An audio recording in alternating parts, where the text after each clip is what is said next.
Une relique fragile du XIe siècle et un symbole de discorde d'un bout à l'autre de la Manche. Il y a un rêve ici de recevoir la tapisserie.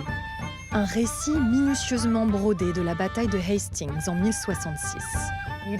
Il existe peu d'autres sources historiques aussi évocatrices de l'expérience de la guerre telles que la vivaient les gens ordinaires.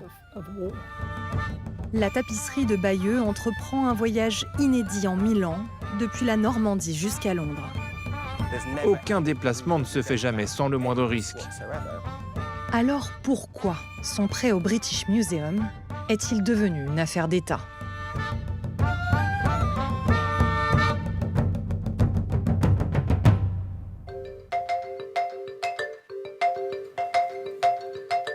Donc je vous rappelle que la tapisserie de Bayeux est une œuvre exceptionnelle.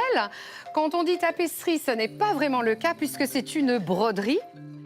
Visite guidée sur les pas de la tapisserie de Bayeux. Elle a réchappé de beaucoup d'événements où elle aurait pu être détruite depuis le XIe siècle. Depuis sa première exposition le 14 juillet 1077 dans la cathédrale de Bayeux, mais elle est aussi une espèce de photo de ce que l'Angleterre était à l'époque.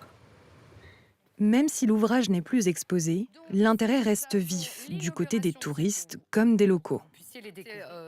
On vit avec la tapisserie de Bayeux. La ville vit avec et on est fiers de la tapisserie. Les Américains adorent les bonnes bagarres. Nous venons en masse chaque année pour admirer cette magnifique tapisserie.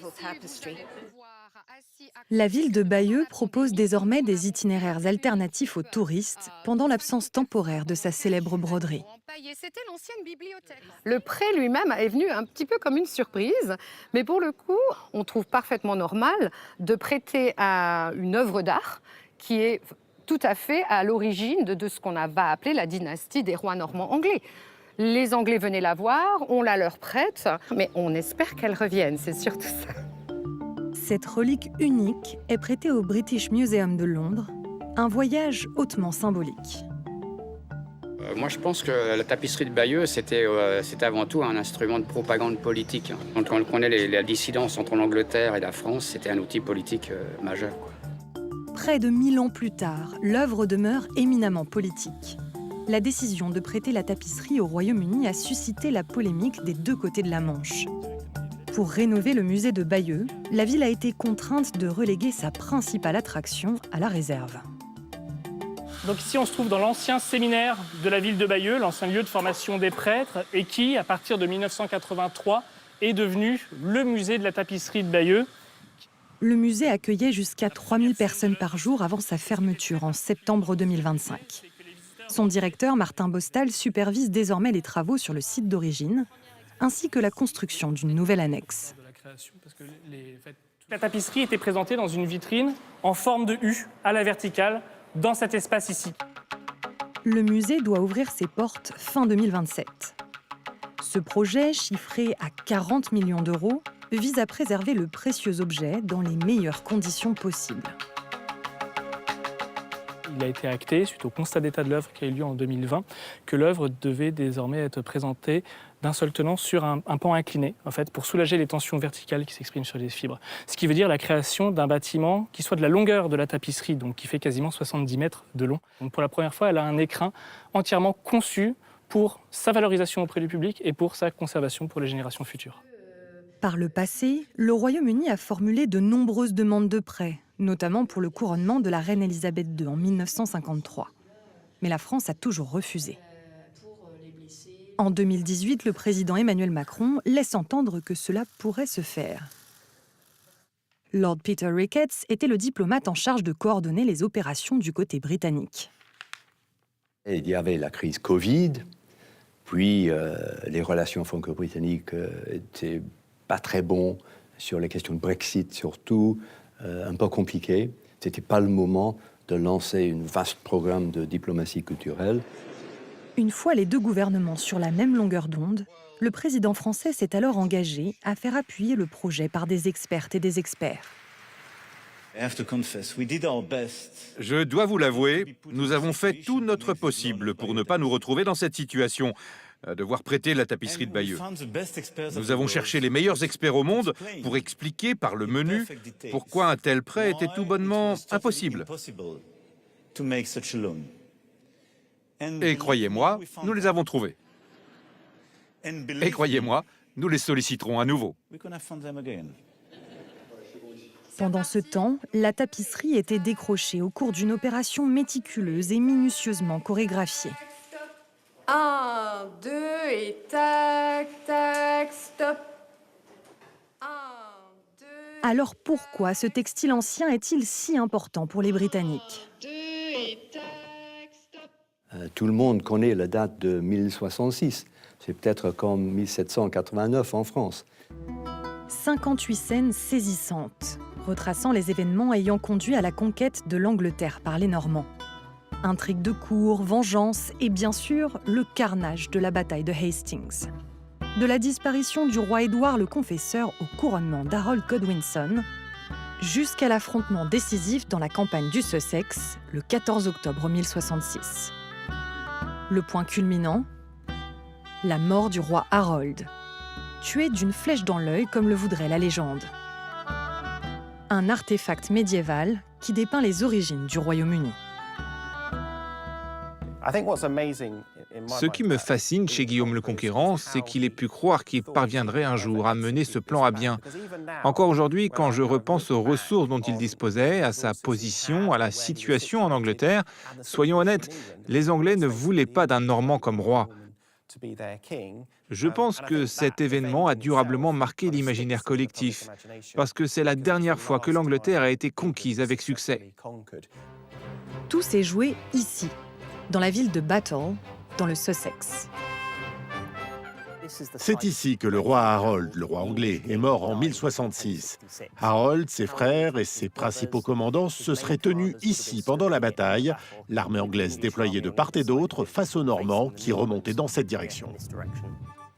Aujourd'hui, Battle est un site pittoresque qui accueille groupes scolaires et touristes, mais aussi des milliers de passionnés d'histoire, avides de revivre cet affrontement épique chaque année. Nous rejouons donc la vraie histoire. Même si les détails de la bataille relèvent en partie de la conjecture, nous en connaissons la trame générale. Et c'est cette trame que suivent les participantes et participants.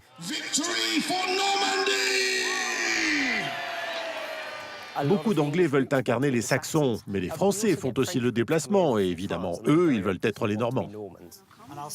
Les préparatifs de l'édition de cette année ont déjà commencé, marquant les 960 ans du jour où tout a basculé pour les Anglais. And action. William of Normandy's won the battle, and King Harold's dead. Guillaume le Conquérant fut finalement couronné à l'abbaye de Westminster, à Londres. Son effigie brodée revient aujourd'hui à quelques kilomètres à peine de là, au British Museum. La tapisserie de Bayeux sera exposée dans notre galerie d'exposition Sainsbury. Elle est tout juste assez longue. Nous avons conçu et fabriqué une vitrine spéciale pour sa présentation.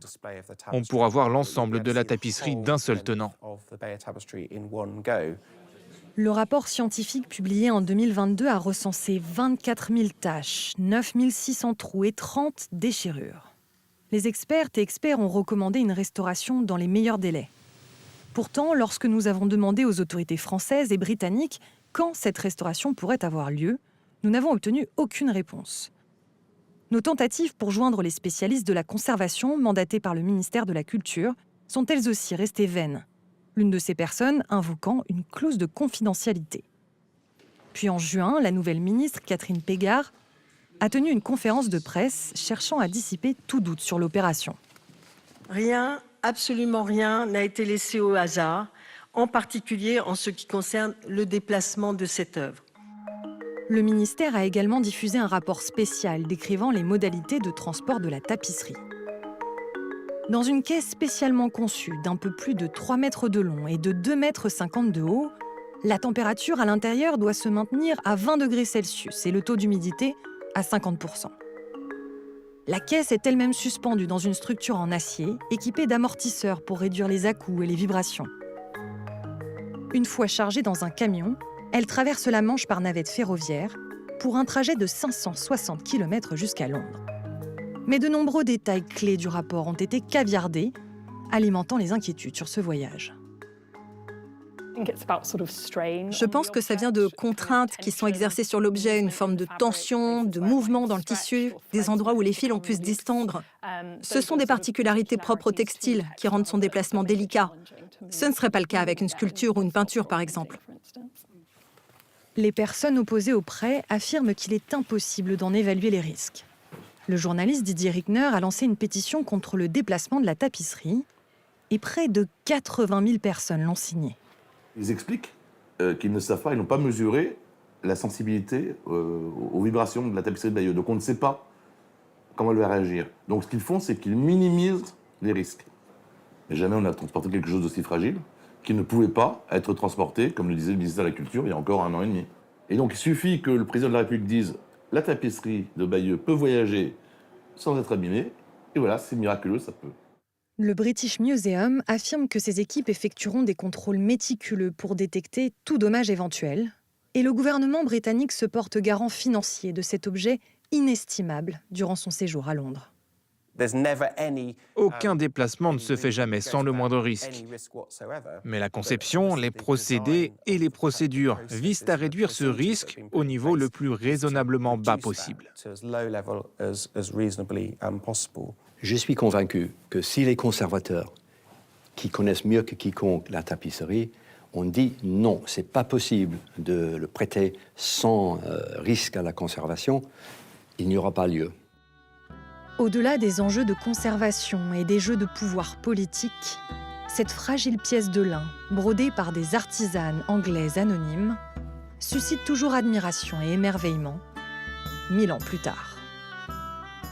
Tout a commencé par un conflit. C'était une bataille. Mais ce qui a suivi, c'est la fusion de 2 cultures différentes, anglaises et françaises. Et 1000 ans plus tard, l'héritage de tout ça, c'est l'amitié.